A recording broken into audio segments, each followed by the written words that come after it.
Okay, so the next thing we're going to do is I wanted to give you some familiarity with some more advanced plugins and some of the features.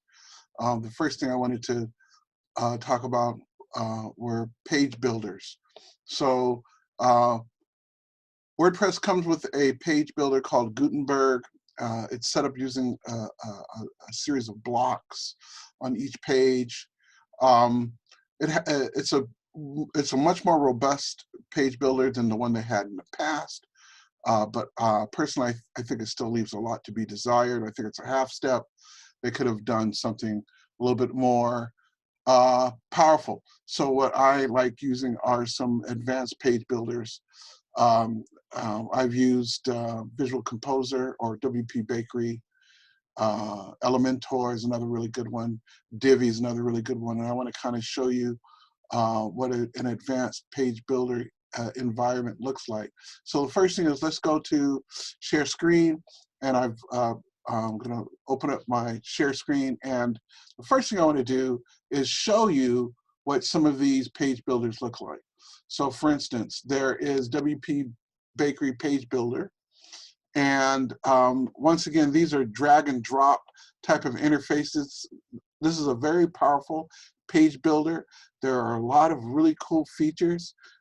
This page builder costs about $50 per site, and then that will need to be renewed once a year. So it's relatively expensive. And this was like the first page builder that I used extensively.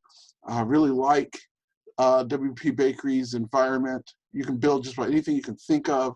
You can do parallax, you can do grids. Very sophisticated page builder. The price, though, is a bit it's a bit expensive. So I've been looking at other alternatives. You may want to try WP Bakery page builders. It's very good. Let's go to another page builder, Divi. Well, they call it a WordPress theme, but it's actually a page builder. And it's a very powerful, once again, very powerful drag and drop environment where I can rotate objects, I can build visually. I have a layout on the screen where I can physically see things as I edit them, which is really, really, really cool. It's a WYSIWYG environment. And then once again, there's a cost for Divi. They've got website packs, so the idea is that you're not starting from scratch. You download a template, and then once you download that template, you just replace the header, you replace the background image, you replace the foreground images, you put in your own content, and you've already got a very nice, sophisticated layout that can be used. So that's another really powerful page editor. If you go to pricing, you'll see here that they've got a couple of packages here. One is $70 a year, the other is a lifetime access for $199. That's a very good option. Let's look at the next one, which is going to be Elementor. So Elementor and Divi are very similar. They both work the same way, where I've got a page editor and I've got a WYSIWYG environment. And as you can see here, it's much more sophisticated than the page development environment that you have for Gutenberg.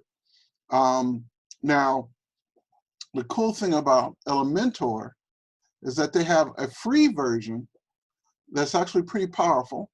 So you don't have to purchase Elementor unless you get to the point where you need some of the more professional features. So if you go to pricing